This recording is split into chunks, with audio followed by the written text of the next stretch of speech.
Good morning everyone, and thank you for watching our presentation.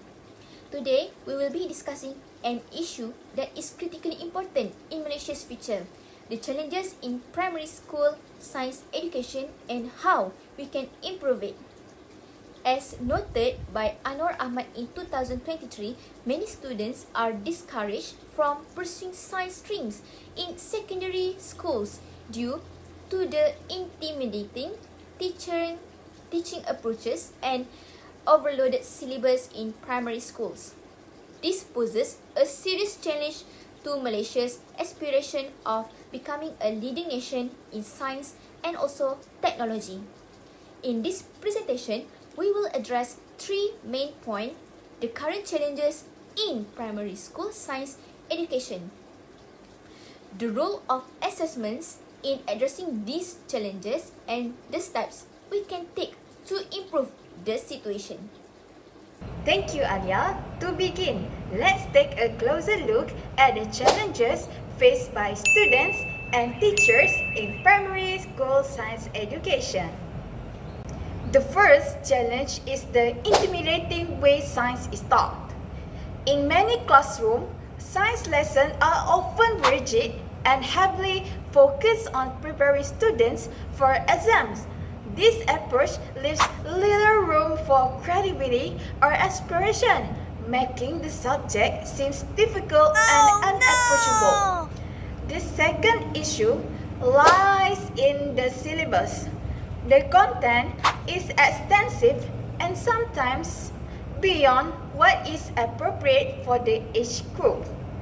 When the students are forced to memorize a large amount of information, they often lose interest in the subject. Instead of sparking curiosity, science becomes a stressful experience for them. Finally, these challenges have real consequences. Many students develop a fear of science or simply lose their enthusiasm for it. As a result, fewer students choose to pursue the science stream in secondary school, which ultimately impacts Malaysia's ability to nurture a skilled workforce in STEM, like science, technology, engineering, and mathematics. So, how can we address these challenges? One effective strategy is to rethink the way we access science learning in primary schools. Number one, role of assessments. Assessments can play a pivotal role in transforming science education. A well-designed assessment system can shift the focus from rote and learning to a deeper understanding of scientific concepts. For example, instead of asking students to memorize definitions, assessment could focus on how well students apply those concepts in real-world situations. A practical task such as designing a simple experiment can help students understand scientific principles in a hands-on way. Moreover, assessments can encourage curiosity. Project-based evaluations, group activities, and interactive tasks can make science more engaging. Imagine a student learning about ecosystems in building a terrarium. That's an experience that fosters interest and creativity. Balanced assessment also helps reduce the pressure on students by incorporating a variety of evaluations methods such as quizzes, presentation, and experiment. Students are given multiple opportunities to showcase their strengths. So, now that we understand the role assessment can play, let's talk about the specific steps we can take to improve science education in primary schools. So, the first step is to revise the science curriculum. It's important to streamline the syllabus, focusing on essential topics and skills while eliminating unnecessary content. This will make science more accessible and less overwhelming for students. The second step involves teacher training. So we know teachers are at the heart of education and they need the right tools and techniques to make science interesting and enjoyable.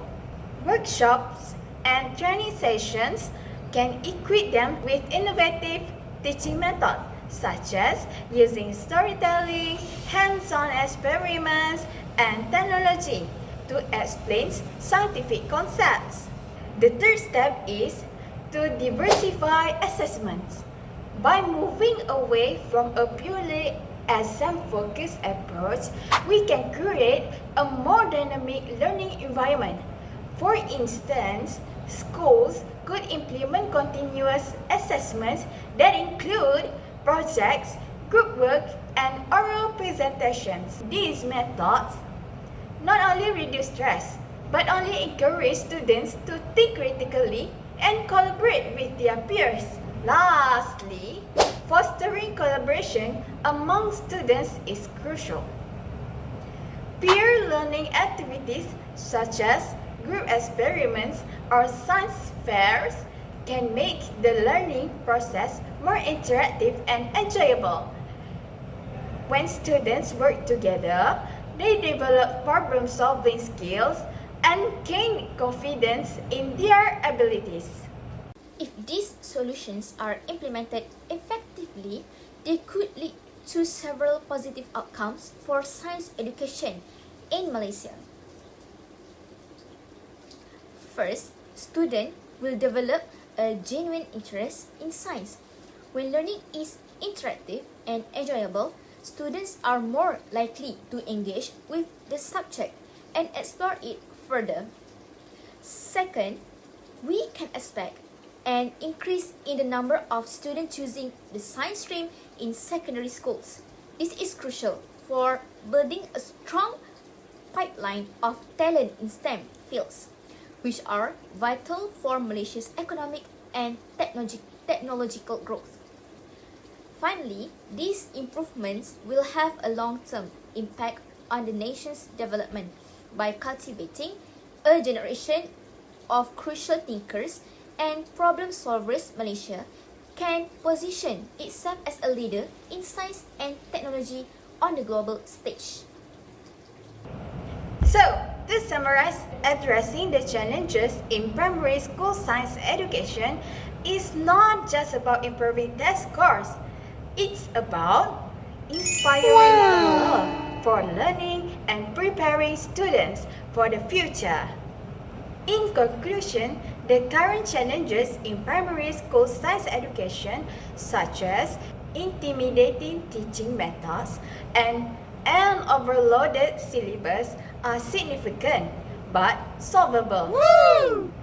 By revising the curriculum, empowering teachers, and rethinking the way we assess students, we can create an education system that inspires curiosity and innovation. Wow! Science education is not just about producing scientists. It's about equipping students with the skills and mindset to tackle the challenges of tomorrow. Together, we can ensure that every child has the opportunity to explore the wonders of science and contribute to Malaysia's progress. Thank you for your attention. I think that's all from us. We now welcome any questions or feedback you may have. So, let's comment below if you want to question us. Bye-bye.